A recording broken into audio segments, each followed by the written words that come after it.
कारण यानी जो हिंदूवादी हैं, हिंदुत्व के लोग हैं, जो खासकर राष्ट्रवादी और हिंदू धर्म के लोग हैं, उनको एक जीत मिलती दिख रही है। क्योंकि आप जब लगातार मुद्दे उठा रहे हो और कई लोग आपको डैमेज करने की कोशिश करते हैं, मास्टरवादी गटर टाइप लोग सब, और फिर भी आप उठाते रहते हो, इसकी अनुगुंज सरकार ने आज यूनाइटेड नेशन में दी है।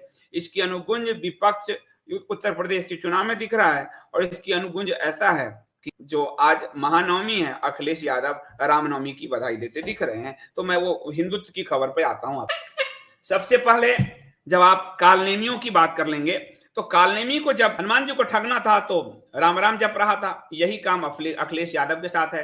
अब रहे तो बप्पा उनके मुल्ला मुलायम और राम मंदिर के विरोधी, लेकिन अब योगी के कारण इनको हिंदुत्व की राजनीति करनी पड़ रही है।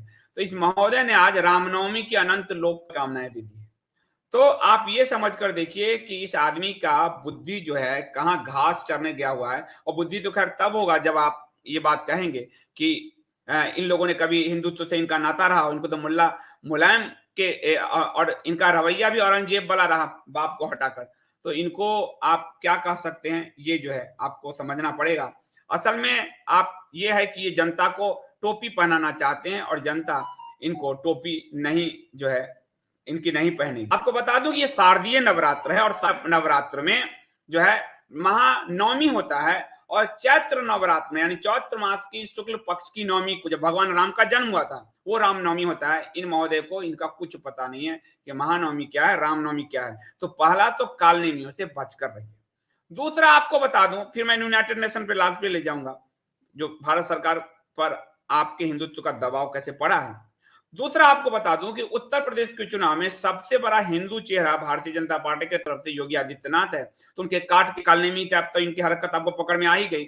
अब दुर्गा पूजा में श्लोक पढ़ती हुई प्रियंका भी आपको दिखी होगी। दादी जैसी नाक वाली प्रियंका भी बनारस में आपको दिख रही होगी, और वो आपको जो है ना सिर्फ वो दिख रही बल्कि उसने तो पूरा दुर्गा सप्तशती का श्लोक भी पढ़ लिया। यही नहीं, इन्होंने खुद को हिंदू साबित करने का पूरा प्रपंच भी रचा है। जबकि राजस्थान में दलितों के साथ जो हो रहा है वो भी हिंदू ही हैं, वहां वो नहीं गई है। इसके अलावा जो मायावती है, जयंत चौधरी है, इन सब ने नवरात्रि में ही अपने चुनाव की शुरुआत, यानी ये सब हिंदू को ठगने। और प्रियंका, अखिलेश, मायावती जो हमेशा मुस्लिम टोपी पहना के मंच पर सबको रखती थी, उसने जो है आपको ध्यान होगा मुख्तार अंसारी को टिकट देने से मना कर दिया है। यानी हिंदुत्व का प्रभाव, प्रेशर आप लोगों ने डालना शुरू कर दिया है। और वो जो सारे विपक्ष में दिख रहे हैं, किसी के भी मंच से अब गोल छेदीदार टोपी आपको नहीं दिखाई दे रहा है।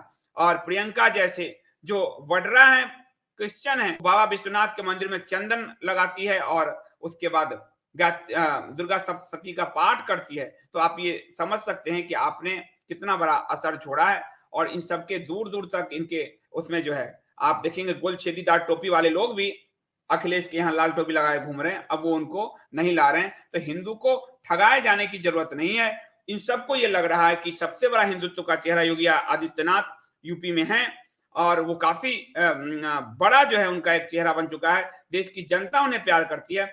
इस अपने हिंदू वोट खिसकने के डर से जो है आपको महानवमी को रामनवमी बना रहे हैं, क्रिश्चियन होकर दुर्गा सप्तशती का पाठ कर रहे हैं, विश्वनाथ मंदिर में जाकर चंदन का लेप कर रहे हैं।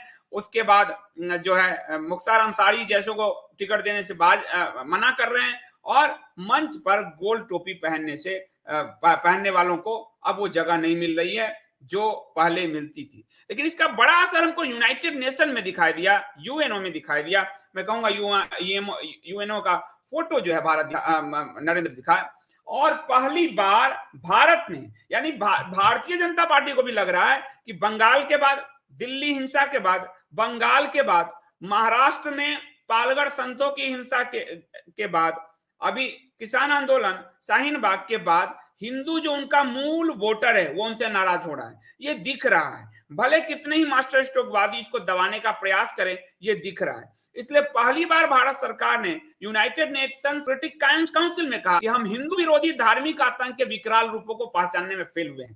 पहली बार यह कहा गया कि हम हिंदू विरोधी धार्मिक आतंक के विकराल रूपों को, यानी जो डोनाल्ड ट्रंप जो हरे टिड्डों के साथ आतंकवाद जोड़ते थे, वो डायरेक्ट की जगह भारत ने कहा कि हिंदू विरोधी आतंकवाद है और इसको भारत, यूनाइटेड नेशन और पूरी दुनिया नहीं पहचान पाई है, पहचानने में फेल हुई है और इसीलिए ये बड़ी जो है हमारे यहाँ समस्या बनी हुई है दुनिया में।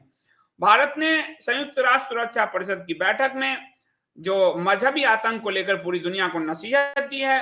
भारत ने कहा है कि वैश्विक समुदाय ने हिंदू विरोधी, बौद्ध विरोधी, सिख विरोधी, ये सब भारत के ही धर्म हैं, हिंदू सनातन धर्म से निकले हुआ बुद्ध सिख सब हैं, तो सहित जो धार्मिक आतंक के अधिक विकराल रूपों को पहचानने में विफल रहा है। विदेश राज्य मंत्री वी मुरलीधरन ने ये बात संयुक्त राष्ट्र सुरक्षा परिषद में कहा कि शांति बनाए रखने और शांति कायम रखने, विविधता, राज्य निर्माण और शांति की तलाश पर ये जो चर्चा हो रही है उसमें हमने कभी भी हिंदुओं के साथ जो आतंकवाद हो रहा है उस पर चर्चा नहीं करते।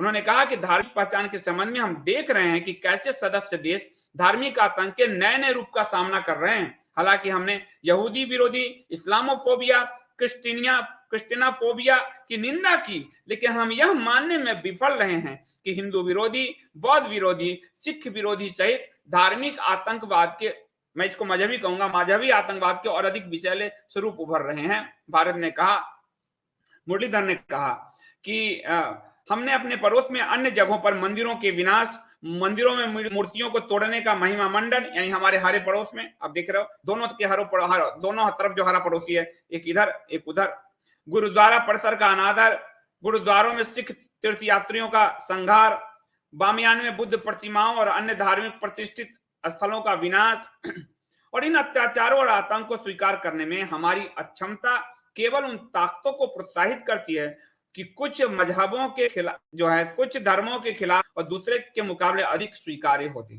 अगर हम ऐसे आतंक की आलोचना करने या उन्हें अनदेखा करने के बारे में चुनिंदा होना चाहते हैं तो हम अपने जोखिम पर ऐसा करते हैं, भारत ने कहा। और भारत ने फिर तालिबान का उदाहरण दिया कि काबुल में जो सत्ता का परिवर्तन हुआ है वो सर्वसमावेशी नहीं है, वो अल्पसंख्यक विरोधी है, उसमें हर कोई शामिल नहीं है। तो ये जो है 15 अगस्त को काबुल पर जो तालिबान का नियंत्रण हुआ अफगानिस्तान में, ये कहीं से भी सर्वसमावेशी नहीं है, इसको मान्यता नहीं मिलना चाहिए। तो ये एक बड़ी हिंदुओं की कि कम से कम सब पे भारतीय जनता पार्टी से लेकर कांग्रेस से लेकर सपा से लेकर बसपा से लेकर लोग जितनी पार्टियां, उन पर एक हिंदुत्व का दबाव पड़ रहा है और ये हिंदुओं की जीत में मानूंगा कि संयुक्त राष्ट्र संघ में जो हिंदुओं के साथ संघार हो रहा है, आतंकवाद हो रहा है, उसमें पहली बार भारत सरकार ने एक पक्ष रखा हिंदुओं का भी, ये बड़ी बात है। और यहाँ जो है महानवमी को रामनवमी कहने का ये जो प्रयास चल रहा है और जो त्रिपुंड लगाकर प्रियंका घूम रही है, यानी आपके असर पड़ रहे हैं। आप सब निराश मत होइए, कई बार हिंदू निराश होते हैं, निराश होने की आवश्यकता नहीं। आपने जिस दिन, मैं पहली लाइन दिन से कह रहा हूं, जिस दिन आपने नेताओं को अपने पीछे चलाना सीख लिया, आप दुनिया पर राज करेंगे। लेकिन जब तक आप नेताओं के पीछे चलते रहेंगे, वो किसी भी पार्टी के नेता हो, कोई भी नेता हो, आप हमेशा ठगे जाते रहेंगे। अब आपको चुनना है कि आपको ठगा जाना है या पूरी नेता बिरादरी, भारत के पॉलिटिकल बिरादरी को अपने पीछे चलाना है। योगी आदित्यनाथ जो मुख्यमंत्री का चेहरा है भाजपा की तरफ से, आज आप उनका कारण देखिए, सारे गोल टोपी वाले लाल पहना के घुमा रहे हैं।